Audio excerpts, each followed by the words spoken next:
It's Saturday, July 11th, 2026, and I'd say it's a few degrees shy of 80 degrees Fahrenheit this morning. And the garden is reaching jungle stage. So when I do the panorama that I just did, you can't hardly see this stuff behind some of the large things that are coming out. But I wanted to do an update, so that's what we're going to do. I am hanging in there, trying to get a new normal without my best friend, and trying to do some new things, but trying to keep some of the old things. So that's why I'm still doing these garden tours. And I like to look back at them. I still look back at the old ones that I did when I first started this garden space, so I think that can be helpful, maybe. Anyway, let's take a look at this insanity that will only become more insane over the next month when we kind of like hit the peak of gardening in my zone before it starts cooling down again. My native black raspberries that I planted are doing great. I did tie them up because they were basically going out everywhere on the ground here, and they have insane thorns on them that are very painful to accidentally step on or get your hand caught on. So this is one of them. This is the other black raspberry transplant.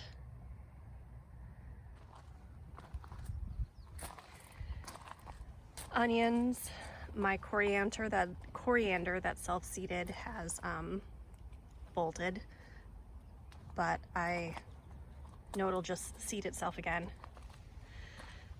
This basil, probably in the wrong spot because it's too shaded by the coriander.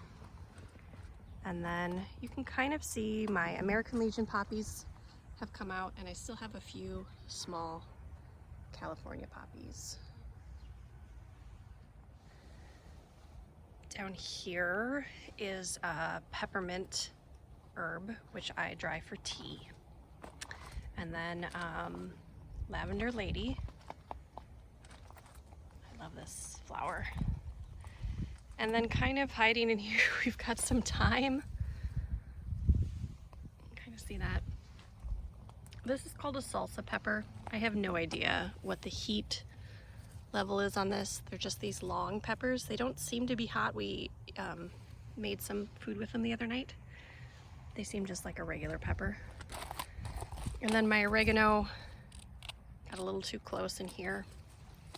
And these are blots. So they'll turn like this purpley green kind of color. Some of them do change to like red and orange, but I don't know if there'll be enough time in my season for that to happen. There's nothing here. This is where I had planted lettuces that didn't grow up. And then here's a few lettuce. That's a mescaline. I never know how to say that. And some of the iceberg leaves that are still hanging on. This is one of my heritage raspberries. I've got one here and the other one is over there.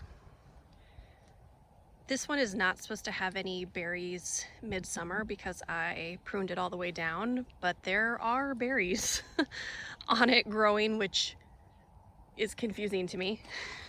This is the one that I pruned halfway so that I would get midsummer berries.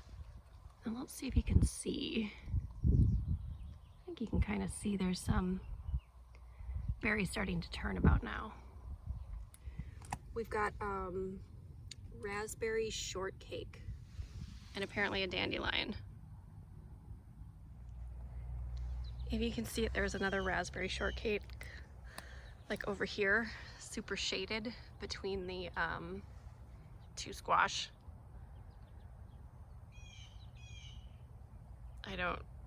That might not have been the best idea, but it seems to be doing okay, so just go with it.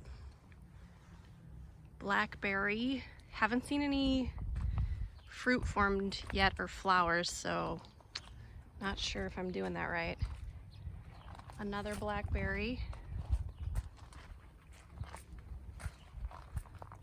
rhubarb. And the youngest blackberry. I have another Audrey 2 zucchini situation here. This is I think it's called an emerald zucchini. So we're in the stage where I have to come pick them constantly because they get really big. Perfect for zucchini bread and zucchini cake. And then over here is cantaloupe, but I haven't seen any melons on it yet. Okay, now we're getting to the part I can't really get the phone in super well because this part has gotten insane, which I knew it would. And that's why I put it all the way over here on the west side of the garden. So on this side, excuse me, I said it wrong last time, I think, in the video. I planted curry squash, not Lakota squash. So that's the orange one, red curry squash. And then there's pumpkin pie squash on that side. The vines weren't supposed to get quite as big from what I read, but I don't know, they just like my soil. Now the red curry squash is in this bed here, and the pumpkin pie is in that bed on that side, so they kind of form this archway. The archway is just made out of cattle panels. And then what we've got here is straw flowers, and they're finally starting to come out. I thought I didn't have enough to really fill out this area, but they got pretty big actually. I didn't know how tall they would be, so I didn't need quite as many. So that's kind of nice. My little petunia is still hanging on there in the corner. But this Romanesco squash is like, I don't know, it's really reaching for the sky. So the raspberries behind it, there, yeah, that's very strange. I keep having to cut some of these leaves off so that the other plants can get stuff. So probably stuffed a little too much in this bed. All right, here's another view of the pumpkin pie, like with the arch. And then down here I have green beans, and the green beans are finally starting to come in, so that's nice. Although I planted them way too close together, so it's really hard to find the green beans. But you live and you learn. Some years you do some weird things. This is a chocolate mint. And then we have some carrots over here. There's supposed to be 2 rows of carrots, but the squash is pretty much choked out the first set of carrots. This is where my garlic was, and some onions were also in here. And so the parsley has really taken off. I still don't know what to do with it, but I've got a lot of parsley. Rosemary. These are some remaining green onions. They're getting a little bit big. I planted some carrots in here as well, and then I planted a second set of green beans. Because I discovered I really need to do 2 sets of them in order to get as many as I want to have for the whole year. So some of these are wax beans because I ran out of green beans too, so that's all right. All right, then we've got the tomato bed. I don't know if I said this last time, but one of my tomatoes failed in here. It was an Amish paste. And I've slowly been taking out these onions and processing them, but we're running out of space in our freezer because we don't have our other freezer set up yet. This one's the Buratino. There are tomatoes in there. They're just hard to see. And this one's an Amish. It's a little warm for them right now, and I don't generally collect any tomatoes until the end of the season. But if I back up, you can see we're starting to get above the cages that my husband built. So they're starting to really become trees now. Okay, these are melons. So this one is the Cajo, but I think they're starting to kind of intertwine together a little bit. And I finally started seeing little tiny like just little tiny guys, maybe an inch or two, starting to come up. So hopefully that works out. So the Cajo, and then this is chamomile. I'm just being careful where I'm stepping because I'm letting the melon vines just go out everywhere. Since Gus isn't with us anymore, he's not going to be pulling on them and pulling all the melons off. So I'll just let them spread. And then this Lian Lu watermelon is over here. I did put some, let's see if I can see it. Nope, not on this side. Here it is. I did put some leaf lettuce over here before the vines took off. They've really just done this in the last week. They were pretty well contained inside the bed until then. Okay, kind of coming back around again. See, there's the gate. We're in the back, the south side. These are my first group of potatoes, and they're still hanging in there. You can see this group in the middle, which I'm thinking is my Huckleberry Golds. There are 5 kinds of potatoes in here, but you can kind of tell the difference based on the flowers. Most of the flowers are gone. You can see these ones are kind of dying back. Oh, there's some flowers right there. But these are lasting way longer than they have in the past, or they're growing for way longer, so we must have better like moisture conditions this year. So I still haven't picked any of them yet, but I think I'm going to pick some of the ones at the very top to make a roast dinner tomorrow. So I don't know, since they're going to be in there so much longer, am I going to get like way more potatoes? I don't know.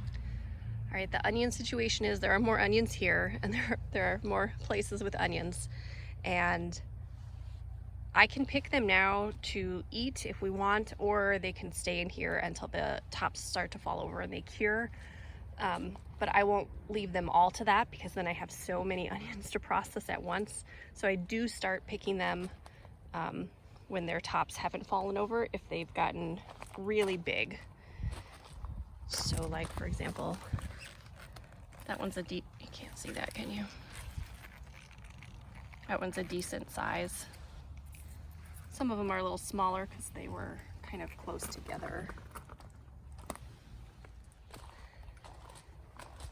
Okay, this determinant tomato is called a beefy purple. You can see there's at least one in there, which I'm super stoked about. I haven't ever really grown slicing tomatoes before, so that's new. This is asparagus because it ferns out, and then it's actually been good to put my snapdragons back here behind the asparagus because it gets a little cooler, and so they've been blooming longer, but they're kind of hard to see because they're hidden. Cucumbers. I only planted 2 here, but I also just started a couple new ones from seed. I've never actually started them from seed outside because I usually start them early, so that once the ones on this side start to die off, these ones can come up for a time, hopefully. And then we've got blot and just like regular bell peppers in here, as well as onion and that sort of thing. And then these are my fall potatoes. The fingerling, banana fingerlings, and Sarpomira, I don't remember what the kind was, are over here. And they haven't flowered or anything yet, which makes sense because I just planted them 8 weeks ago. I think maybe 8 weeks ago. More onions, and the Brussels sprouts. They've gotten The plants themselves have gotten really big, but in the heat, they're kind of drooping a little bit. And like, I don't know what you can see in here. Sprouts not quite yet forming. I'm not sure I'm gonna grow Brussels sprouts again. They take up so much space. And they don't cost so much from the store. I don't know, we'll see. It's obviously just gonna be a while before there are any Brussels sprouts. Back here in the corner, I have Mexican sunflowers. So these are just really starting to shoot up. They'll get pretty tall, and this is the monarch butterfly's favorite when they kind of come through the area. So they'll be able to see them really good at the edge here of the garden and hopefully bring a lot of them in. All right, this is one of my cherry tomatoes, and there are tomatoes in here somewhere. Oh, I can kind of see them. I can see them. I don't know if the camera can see them, but none of them have turned yet. It's too hot. And then there's another cherry tomato. That's that one over there. Also has tomatoes on it, but it's too hot for any of them to ripen at this point. And then here's my little fall gold raspberry, which won't produce anything this year anyway. These are Cosmos. I think these were called apricot lemonade or lemonade apricot. I like these way better than the ones I had last time. I don't know if you can see it super well. It's like a pinky peach color, kind of dusty rose. It's very pretty.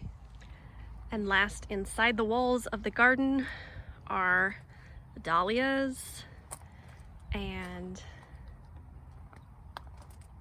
the zinnias. So last year, my just standard cactus zinnias, like the orange, yellow, white, none of those grew, but the large purple ones did. But these aren't as big as the ones were last year, so maybe that's because it's too early. I've had one dahlia bloom. It was super pretty. It was red. But you can see we've got a lot of dahlia heads, but they haven't started blooming yet. But I'm so happy they are. I definitely planted them too close together. But they're really neat looking. Then when we walk outside, I've got my new compost bin. And the strawberries, which I have recaged for the 3rd time because squirrels or bunnies or whatever were getting in them again. So now they're pretty hard for me to get into. This is my mixed bed with a lot of different kinds of strawberries in it. So I never really know, I don't know which kinds have survived. Over here, this bed, it seems what has survived has been the EV2, and it was mainly EV2s. And I really, really like EV2s. They're super delicious.